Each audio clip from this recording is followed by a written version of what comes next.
ევროკავშირის საბჭოს თავმჯდომარეობის მიერ გაფართოებასთან დაკავშირებით გამოტანილ დასკვნებში აღნიშნულია, რომ საქართველოს ევროკავშირში გაწევრიანების პროცესი ფაქტობრივად ჩიხში შევიდა, მანამ სანამ ხელისუფლება გამოავლენს მტკიცე ერთგულებას კურსის შეცვლის მიმართ და ევროკავშირში გაწევრიანების გზას დაუბრუნდება. დასკვნაში წერია, რომ საქართველოს ხელისუფლების მიერ განხორციელებული ქმედებები ევროკავშირის კანდიდატი ქვეყნისადმი ევროკავშირის მოლოდინებს არ შეესაბამება. როგორც დოკუმენტშია ნათქვამი, საბჭო აღნიშნავს სერიოზულ ზოგად უკუსლას დემოკრატიის, ადამიანის უფლებებისა და კანონის უზენაესობის სფეროებში. ამასთან საბჭო სინანულით აღნიშნავს საქართველოს მიერ უვიზო მიმოსვლის შეჩერების მექანიზმის შესახებ მე-7 ანგარიშის რეკომენდაციების შეუსრულებლობას და მოუწოდებს საქართველოს ხელისუფლებას ეს რეკომენდაციები შეასრულოს და ვიზა ლიბერალიზაციის კრიტერიუმები დაუყოვნებლივ დააკმაყოფილოს.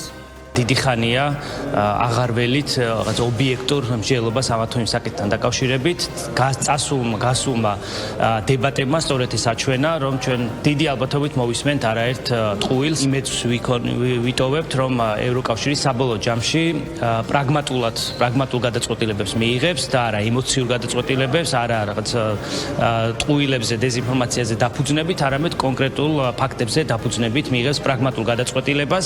დღეს ევროკავშირი განსაკუთრებით ამერიკის შეერთებული შტატების ახალი სტრატეგიის შემდგომ ევროკავშირი არის იმ მდგომარეობაში, რომ კიდევ ერთ გეოპოლიტიკური შეცდომა შეიძლება ძალიან ძვირად დაუჯდეს.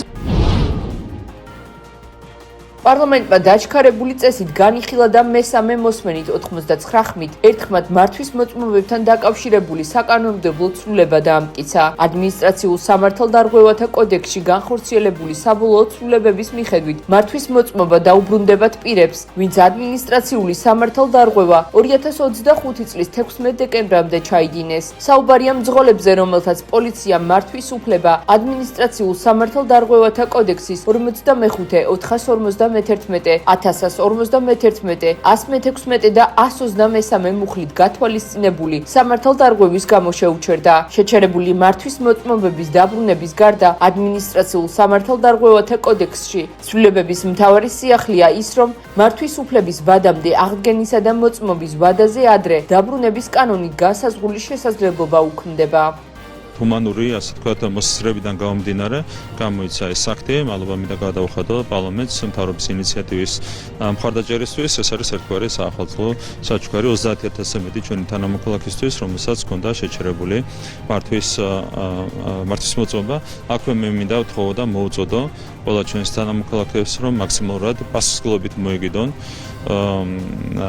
ავტომობილის მართვას და ყველაზე მთავარი პრობლემა ეს არის ავტომობილის მართვა ალკოჰოლური ზემოქმედების ქვეშ. და ამას უნდა მოერიდოს ყველა და ეს არის ჩვენი თხოვნა და მოწოდება თითოეული თანამოქალაქის მიმართ.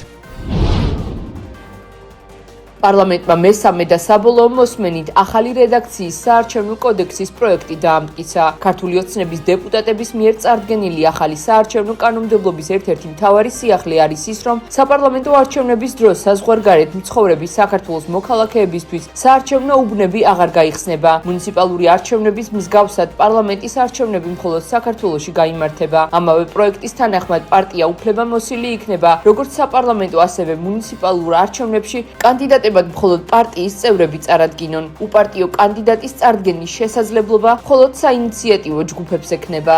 ყველა უნდა დავიცვათ, რომ ხმის მიცემის საშუალება ქონდეს თავისუფალ გარემოში და ესეთ თავისუფალი გარემო თავის ელექტრონული სისტემით არის საქართველოში. 4 წელიწადში ერთხელ შეიძლება იმის ორგანიზება, რომ რაღაც გარკვეული პერიოდით ქვეყანას დაუბრუნდა. გარდა ამისა, მომავალი არჩევნებისთვის ვფიქრობთ, რომ საქართველოში გაცილებით უკეთესი მდგომარეობა იქნება იმისათვის, რათა ყველა მოქალაქემ, საქართველოს მოქალაქემ, როგორი პოლიტიკური შეხედულებებიც არ უნდა ქონდეს, თავისი ადგილი, სამუშაო ადგილი მათ შორის იპოვოს საკუთარ ქვეყანაში.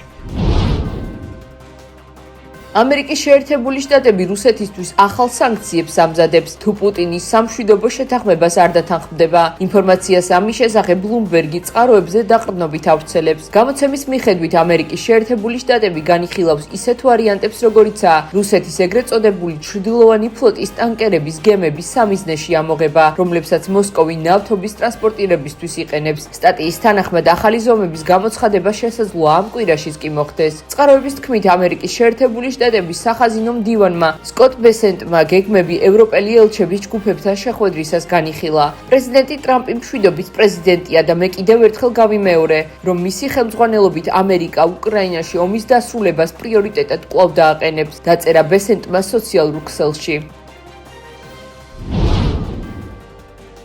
The Wall Street Journal წერს, რომ უკრაინის ევროპელი მოკავშირეებისთვის სამშვიდობო ზავი, რომელიც უკრაინას დაასუსტებს, უარესია, ვიდრე ომის გაგრძელება. გამოცემის ცნობით, ევროპელი ლიდერები, როდესაც ამბობენ, რომ მათი ძალისხმევა უკრაინის სუვერენიტეტის დაცვისკენაა მიმართული, თვითგადარჩენაზე ფიქრობენ. ისინი მიიჩნევენ, რომ მოსკოვის პირობებით ომის დასრულება ევროპისთვის უფრო მეტ საფრთხეს წარმოადგენს და რუსეთის აგრესიის გაფართოების რისკს ქმნის. გამოცემა წერს, რომ ევროკავშირი ჯერ მზად არ არის შეერთებული შტატების დახმარების გარეშე რუსული აგრესიისგან საკუთარი თავი დაიცვას. ამერიკის შეერთებული შტატების პრეზიდენტმა დონალდ ტრამპმა იმ ქვეყნების სია გააფართოვა, რომელთა მოქალაქეებსაც ამერიკის შეერთებულ შტატებში შესვლა აკრძალული აქვთ. გადაწყვეტილების თანახმად სრული აკრძალვა ბურკინა ფასოს, მალის, ნიგერის, სამხრეთ სუდანის, სირიის, ლაოსისა და სიერა ლეონის მოქალაქეებზე გავრცელდება. ასევე აკრძალვა შეეხება პალესტინის ეროვნული ადმინისტრაციის მიერ გაცემული სამგზავრო დოკუმენტების მფლობელ პირებს. თეთრმა სახლმა სირიისთვის აკრძალვის დაწესების მიზეზად სირიის მოქალაქეების მიერ ამერიკის შეერთებულ შტატებში ვიზით გათვალისწინებული ვადების გადაცილება დაასახელა. დონალდ ტრამპმა ივნისში აღმასრულებელ ბრძანებას მოაწერა ხელი, რომლითაც 12 ქვეყნის მოქალაქეებს ამერიკის შეერთებულ შტატებში შესვლა აუკრძალა. სრული აკრძალვა ავღანეთის, მიანმარის, ჩადის, კონგოს რესპუბლიკის, ეკვატორული გვინეის, ერიტრეას, ჰაიტის, ირანის, ლიბიის, სომალის, სუდანისა და იემენის მოქალაქეებზე გავრცელდა. მიზეზად სახელმწიფოებში გავრცელებული კორუფცია და ცხოვრებლებისთვის ყალბი დოკუმენტაციის ფლობის შესაძლებლობა სახელდება.